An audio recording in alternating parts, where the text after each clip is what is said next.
मुकेश ऋषि के आश्रम में उनके साथ एक कोबरा नाग रहता है। ऋषि को तपस्या में लीन देखकर अक्सर वो आश्रम से बाहर घूमने निकल जाता था। एक दिन ऐसे ही घूमते हुए वो गांव के खेत में देखता है एक अमीर आदमी कुछ गरीबों को मार रहा है। बहुत चर्बी हो गई है तुम लोगों को, अब भी खाल खींचता हूँ तुम लोगों की। मत मारो चौधरी साहब, इसमें हमारी कोई गलती नहीं है, मत मारो। तुम्हारी नहीं तो क्या मेरी गलती है? मैं काम करता हूँ खेतों में, एक तो गलती करता है ऊपर से जबान चलाता है, तो उस पर तो ज्यादा ही हंटर चलाना चाहिए। अरे माफ कर दीजिए चौधरी साहब, बेहोश हो गया है बेचारा। बेहोश हो गया है ना, मरा तो नहीं। अब तेरी बारी है। बड़ी तरफदारी कर रहा है उसकी, देखता हूँ तेरी कौन तरफदारी करता है। और कोई तरफदारी करना चाहता है इसकी तो बताओ। हंटर में अभी भी बहुत ताकत है। खड़े क्या हो, काम पर लग जाओ सब, वरना। वो आश्रम में आकर मुकेश ऋषि से सारी बात बताते हुए गुस्से में कहता है, कल से मैं रोज आश्रम से निकलूंगा और जो भी अमीर दिखेगा उसे डसकर मार दूंगा। क्यों? ताकि वो अमीर रहेगा ही नहीं तो गरीबों पर जुल्म नहीं होगा। शांत कोबरा शांत। तुम्हें पता है ना, तुम नागों के राजा तक्षक ने राजा परीक्षित को ढसकर मार दिया था। इसलिए उनके राजा पुत्र जन्मेंजय ने धरती के सारे नागों को खत्म कर देने के लिए महायज्ञ करके लाखों नागों को जलाकर भस्म कर दिया था। अगर आज भी कोई ऐसा अमीर आ गया तो आ गया, मैं मारूंगा ही, पर मैं गरीबों पर जुल्म नहीं होने दूंगा। सारे अमीरों को डसकर मार दूंगा। शांत कोबरा शांत। सारे अमीरों को मारने से तो अच्छा है गरीबों की गरीबी को मार दो, उन्हें भी अमीर बना दो। जब सभी अमीर हो जाएंगे तो अमीर गरीब का झगड़ा ही खत्म हो जाएगा। पर मैं उन्हें अमीर बनाऊंगा कैसे? अमीरों को काटने के लिए तुम फुफकारने वाले थे ना, अब गरीबों को अमीर बनाने के लिए फुफकारो। जब भी तुम किसी गरीब को देखकर फुफकारोगे, तुम्हारे मुंह से पैसा बरसेगा, जिसे पाकर हर गरीब अमीर हो जाएगा। सुनकर कोबरा खुश हो जाता है। वो सबसे पहले मार खाकर बेहोश हुए उसी गरीब के घर पहुंचता है। इतना खतरनाक कोबरा को आया देख वे घबराकर एक दूसरे से लिपटकर कोने में दुबकते हुए हाथ जोड़ देते हैं। ये देख कोबरा सोचता है, अब मैं तुमसे कैसे कहूँ, मैं तुम्हें मारने नहीं अमीर बनाने आया हूँ। पर मेरी भाषा तो सिर्फ मुकेश ऋषि ही समझ सकते हैं। बापू, लगता है ये कोबरा हमें डसने नहीं बल्कि पैसे देने आया था। हाँ देखो ना, पूरा घर रुपए पैसों से भर गया है। चलो जल्दी से बटोर लेते हैं। बापू, इन पैसों से तो हम चौधरी काका से भी ज्यादा अमीर बन जाएंगे। और सचमुच राम सरन पूरी तरह अमीर बन जाता है। घर में अमीर वाले ठाट बाट आने जाने के लिए चौधरी साहब से भी बढ़िया कार आ जाती है। ये देख चौधरी साहब सरप्राइज रह जाता है। ओए कचरा, ये राम सरन के हाथ में ऐसा कौन सा करों का खजाना लग गया कि ये रातों रात इतना अमीर हो गया? अरे राम सरन पता नहीं कैसे रातों रात अमीर हो गया।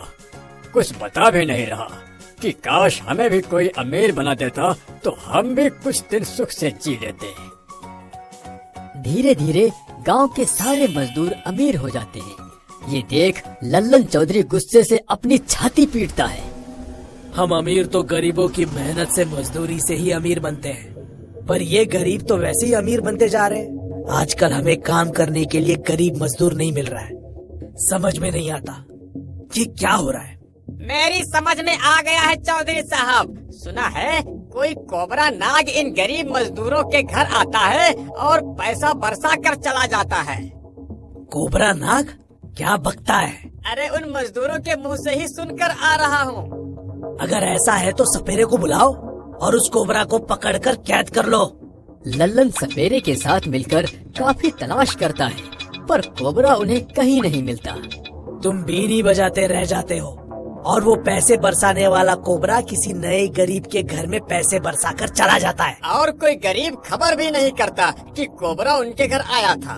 खबर करे तो मैं उसे गोली ही मार दूं। अरे चौधरी साहब, वो गरीबों की मदद करने आता है। हम में से कोई गरीब बनकर अपना रोना रोए, वो जैसे ही उसे गरीब जानकर उसकी मदद करने आएगा उसी समय हम उसे मार देंगे। और चमचा फटे हाल गरीब बनकर पूरे गांव में चिल्लाता घूमता है। उस गरीब पर चौधरी साहब ने कितना जुल्म किया।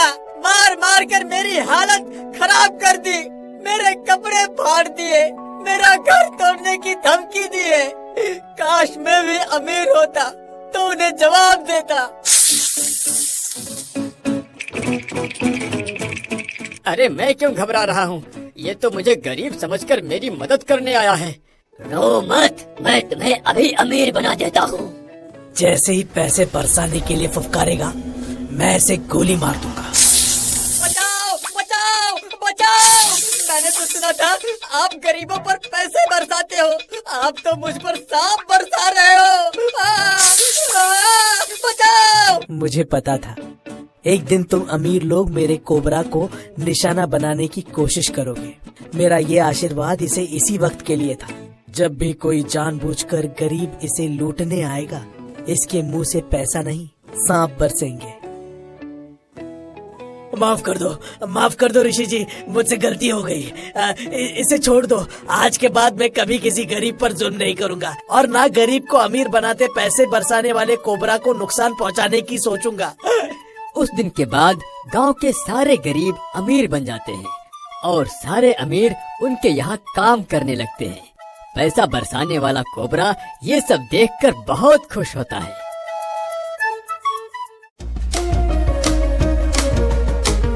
हरिपुर गांव का सोनू जवान हो चुका था, फिर भी वो कोई काम नहीं करता था।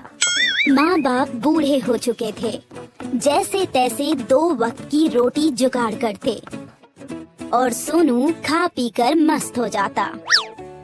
बेटा, तुम हमारे इकलौते बेटे हो। जब तक मुझ बुढ़े बाप के हाथ पैर चल रहे हैं, तुम्हारी 2 वक्त की रोटी का जुगाड़ करता रहूंगा। पर उसके बाद क्या? कहीं नौकरी ढूंढ लो बेटा। रोज तो नौकरी ढूंढने जाता हूँ, अभी भी तो जा रहा हूँ। अब मिलती नहीं तो मैं क्या करूँ? गांव के बाकी लड़कों को तो मिल गई है, तुम्ही को क्यों नहीं मिली? आप कहना क्या चाहते हैं? मैं नौकरी ढूंढने नहीं जाता? अरे बेटा, ऐसा कब कहा तुम्हारे बापू ने? मतलब तो उनका वही था। वो तो परेशान है, तो ऐसे ही मुंह से निकल गया होगा। आप भी ना ऐसे ही दूसरों का नाम लेकर बेटे को ताना मारोगे और टेंशन में कहीं नौकरी ढूंढते हुए इसका एक्सीडेंट हो गया तो? हमारा एक ही बेटा है।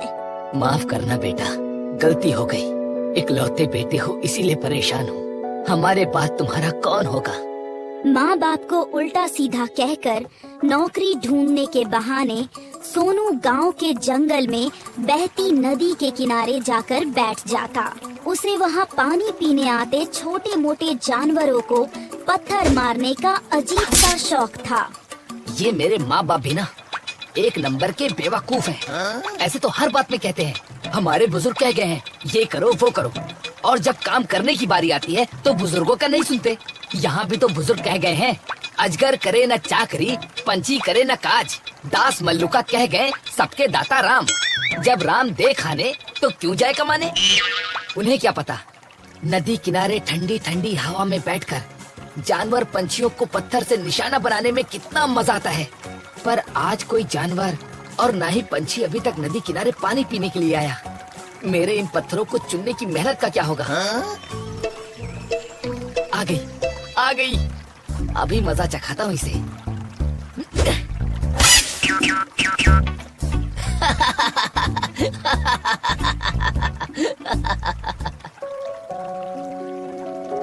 कैसे नाटक करके पड़ी है, अभी भागेगी।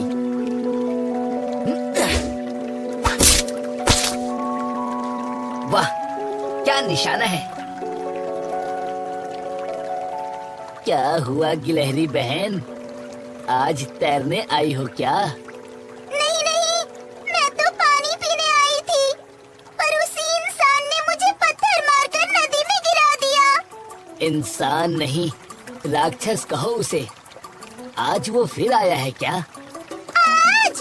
अरे वो तो रोज ही आता है।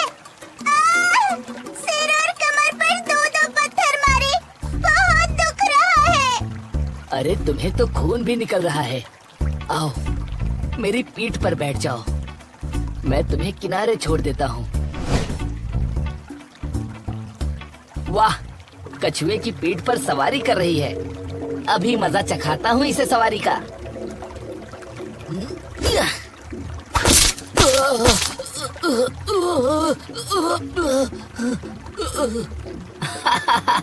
बेचारी गिलहरी ने जाने के लिए ऑटो किया था और उसका ऑटो ही पलट गया। माफ करना गिलहरी बहन, मेरे पैर में बहुत जोर की चोट लग गई है। शायद मैं तुम्हें किनारे पर ना ले जा पाऊं। कोई बात नहीं, मैं जैसे तैसे चली जाऊंगी। इसकी तो रोज की आदत है हम जैसे मासूम पशु पक्षियों पर जुल्म करने की। पर इसका कोई इलाज करना पड़ेगा गिलहरी बहन, वरना किसी दिन बड़ा पत्थर मार दिया तो हमारी जान ही चली जाएगी। हाँ, पर हम छोटे जानवर इस इंसान का क्या बिगाड़ सकते हैं? वैसे भी इंसान के दिमाग से कौन टक्कर ले सकता है? हम नागराज के पास चलते हैं, हो सकता है वो इस मुसीबत से छुटकारे का कोई रास्ता बताए। और दोनों जाकर नागराज को सारी बातें बताते हैं। नागराज कहते हैं, इंसान को तकलीफ ना हो, मुझसे उन्हें डर ना लगे, इसीलिए तो मैं उनसे इतनी दूर रहता हूँ। पर इंसान ही हम जानवरों के इलाके में आकर हमें तकलीफ देंगे तो हम सहन करेंगे नागराज। तुम्हारी बात सही है कछुआ महाराज, हमें ऐसे इंसानों को सबक सिखाना ही चाहिए। एक काम करो, कल फिर तुम दोनों नदी किनारे मिलना। अगर उसने तुम पर वार किया तो मैं उसे देख लूंगा। और हमेशा की तरह दूसरे दिन फिर सोनू आकर नदी किनारे बैठ जाता है। तभी लंगड़ाती हुई गिलहरी पानी पीने आती है। अरे ये तो कल वाली ही गिलहरी है, ये तो अभी सिर्फ लंगड़ा ही रही है। ऐसा लग रहा है जैसे ये डांस कर रही है। अभी इसे नागिन डांस करवाता हूँ। एक ही पत्थर में जमीन पर रेंगने लगेगी। नागिन डांस।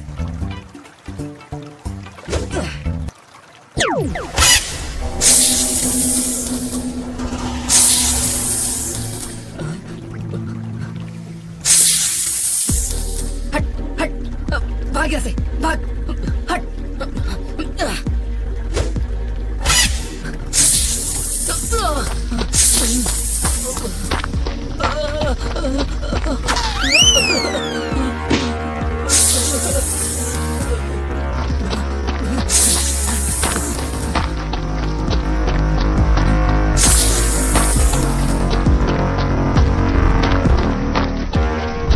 अरे अरे, क्या हुआ बेटा, क्या हुआ?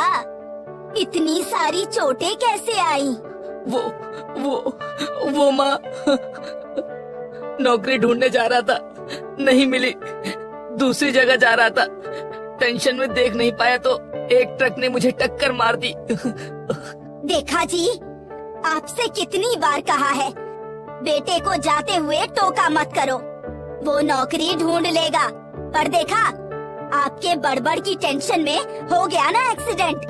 मैंने पहले ही कहा था। माफ करना बेटा, मैं तो यूं ही तुम एक अच्छी सी नौकरी ढूंढ लो इसीलिए। अरे पर जब बेटा ही नहीं रहेगा तो हम नौकरी का क्या करेंगे? अब देख क्या रहे हो, हल्दी लाओ जल्दी, लगा दूं मेरे बेटे को। माँ हल्दी का लेप लगाकर सोनू को उसके कमरे में लिटा देती है। सोनू जैसे ही आंख बंद करता है, उसे फुफकारता हुआ नागराज दिखाई देता है। वो चीखता हुआ उठ बैठता है। तभी माँ बाप भागते हुए आते हैं। क्या हुआ बेटे? कुछ नहीं माँ, आँख बंद करते ही वो ट्रक दिखाई देता है। देखा, कितना डर गया है मेरा बेटा। सो जा बेटा, सो जा।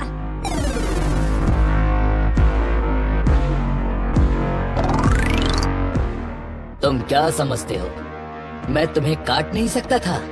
तुम नागराज से तेज नहीं भाग सकते हो। नहीं, मैंने तुम्हें भागने का मौका दिया ताकि तुम सुधर जाओ, पर तुम तो अभी भी नहीं सुधरे। माँ बाप से झूठ बोलना सबसे बड़ा पाप है, और वो पाप तुम तो करते ही जा रहे हो। बेजुबान जानवर पंछियों को मारना बहुत बड़ा गुनाह है, और वो भी तुम बिना वजह करते हो। लगता है तुम्हें माफ करना मेरी गलती है। नहीं नहीं नहीं नागराज, मुझे माफ कर दो। आज के बाद मैं ऐसा कभी नहीं करूंगा। आप ही बताओ मैं क्या करूं? अपने माँ बाप के सामने अपना झूठ कबूल करो और पूरे दिन नदी पर बेजुबान जानवरों को मारने के बदले जाकर कुछ काम करो। अपने बूढ़े माँ बाप के कर्ज उतारो जो उन्होंने तुम्हें पाल पोस कर बड़ा करके तुम्हारे ऊपर चढ़ाया है, वरना तुम्हारी ये तकलीफ कभी दूर नहीं होगी। सोनू की आंखें खुल जाती है। वो अपने माँ बाप को सच्चाई बताकर माफी मांगता हुआ न सिर्फ नौकरी पर लग जाता है, बल्कि अब वो नदी किनारे जाकर जानवर और पंछियों को दाना भी डालना शुरू कर देता है। धीरे धीरे नागराज की नसीहत से उसकी जिंदगी सुधरती जाती है। वो अपने माँ बाप के साथ सुखी जिंदगी बिताने लगता है। माँ बापू, आज एक बात मेरी समझ में आ गई है। दूसरों को तकलीफ देने से पहले अगर इंसान वो तकलीफ पहले खुद ही झेल ले तो कभी भी वो दूसरों को तकलीफ नहीं देगा और दुनिया में प्यार हमेशा ऐसे ही बना रहेगा। बल्ले बल्ले दोस्तों, अगर आपने हमारा चैनल अभी तक सब्सक्राइब ना किया हो तो अभी सब्सक्राइब करो। आगे नए वीडियो का नोटिफिकेशन पाने के लिए बेल आइकन दबाना मत भूलें।